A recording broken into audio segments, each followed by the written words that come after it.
So hello guys, once again I am Shilpi Khanna from Bangalore.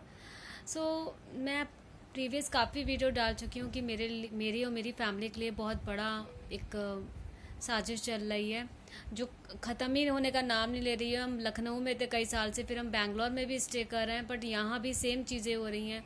अभी आज मैं अपने पापा के बैंक गई थी, Punjab and Sindh bank.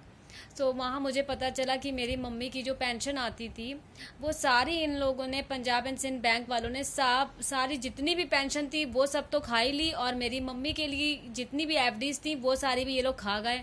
Already मेरे पापा पंजाब एंड सिंध बैंक में थे, तो मेरे पापा के सेविंग अकाउंट में जो हम लोग का सेविंग था, हम तीनों का, मम्मी का या मेरे पापा का, सारे सेविंग अकाउंट के रुपए पंजाब एंड सिंध वाले खा गए थे। क्योंकि जो भी हमारी मैरिज के लिए मेरे पापा ने सेव किया था सारे रुपए ऑलमोस्ट ये लोग खा चुके थे। एफडी जितनी थी वो ले ली थी, उसके बाद जो मेरे पापा को प्रोविडेंट फंड मिलना था वो भी पूरा ले लिया था। सिर्फ 50,000 रुपये दिए गए थे, और वो भी हमारा जब हमें दिए गए थे तो ये JN श्रीवास्तव रहते हैं जो लखनऊ जानकीपुरम, उन्होंने कहा था कि ये रख लिए वरना आपको ये भी नहीं मिलेगा। तो इस तरह से किया गया। और उसके बाद गवर्नमेंट बैंक का रूल एक ये है कि जो भी नहीं रहता है, जिनके पेरेंट्स मर जाते हैं, तो उनके बच्चों को उनके बिहाफ पे जॉब दी जाती है। बट गवर्नमेंट, क्योंकि मेरे केस में गवर्नमेंट भी इन्वॉल्व है, तो सर्कुलर ये निकाल दिया गया कि मेरे से पंजाब एंड सिंध बैंक जिसमें मेरे पापा जॉब करते थे वहाँ पे बैंक में जॉब देना बंद कर दी। तो हम तीनों में से किसी को जॉब नहीं दी गई है। तो इस तरह से अभी भी चीज़ें ख़त्म नहीं हो रही। इतने ये लोग बड़े भिखारी हैं, इतने भिखारी हैं पंजाब एंड सिंध वाले, जितने भी सरदार, जितने भी लोग इस बैंक में हैं, इतने बड़े भिखारी हैं कि मेरी मम्मी की पेंशन तक खा गए। इतने भिखारी हैं। भीख चाहिए ना इन लोग की, भीख बीवी बच्चों को, इन लोग की बीवी बच्चे ना इन लोग की बीवियां ना पंजाब एंड सिंध बैंक की पराये मर्दों के साथ सेक्स करती हैं तब पैसा कमाती हैं। अरे तुम लोगों को इतनी पैसे की नीड है तो अपनी अपनी बीवी बेटियों को क्यों नहीं बेच देते हो? बॉम्बे में जितने लोग हम लोग के केस में मिले, चाहे हम लोग के रिश्तेदार हों, चाहे पंजाब एंड सिंध बैंक वाले हों, चाहे लखनऊ के जानकीपुरम के लोग हों, चाहे और भी बेंगलोर में भी जो नॉर्थ इंडियंस हम लोग के केस में मिले, या जितने भी लोग हम लोग के केस में मिले, तुम लोग अपने अपने घर की बहू बेटियों को क्यों नहीं बॉम्बे में और दुबई में जाके बेच देते हो? अच्छे रुपए कमा लोगे। दूसरों की लड़कियों पे हाथ मत रखो, अपने घर की बहू बेटियों को जाकर बेच दो, अच्छा रहेगा, अच्छा कमा लोगे। क्योंकि तुम सबके घर की बहू बेटियां सुंदर खूबसूरत तो हैं, गरम भी बहुत हैं।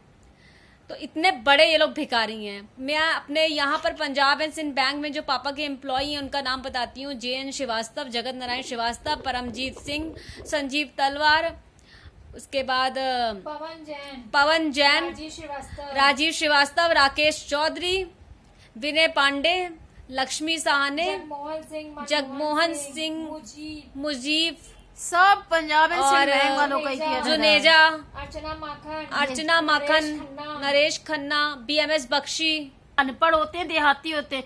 इन लोग की बीवियां हाउसवाइफ होती हैं, बुड्ढे बुड्ढी इन लोग की होती हैं, वो जिंदा चलती है। कैसे है? क्योंकि हराम की कमाई black money Dubai, Bombay film industry से आता है। ये पंजाब ही गवर्नमेंट है जहां आप देखिए पंजाब के लोगों के साइड की बीवियां बैठी होंगी, निकम्मी रहेंगी। इनके पति या तो डिब्बा खोल लेंगे खाने का, या तो कपड़े का बिजनेस खोल लेंगे। सोचो जिसका पति ये करता हो, जिसका पति अनपढ़ होगा, उसकी बीवी क्या करेगी? तो पंजाब गवर्नमेंट लड़कियों को बेचकर, लड़कियों का सट्टा लगा के, पंजाब गवर्नमेंट पूरी तरीके से बिकाऊ गवर्नमेंट है। ये ड्रग्स, सेक्स सारा धंधा करती है। पंजाब एंड सिंध बैंक वालों ने ही मेरी मम्मी को मारा। हरामजादों, पैसा चाहिए था तो मांग लेते। तुम्हारी बीवियां हाउस वाइफ हैं, कमाने के काबिल नहीं हैं, तो पैसा फेंक देते हैं। मेरी माँ को मारने की क्या जरूरत थी? सीधे सीधे भीख मांगो ना, भीख मांग के तो खा ही रहे हो। आज अभी तुम लोग सोचते हो डरा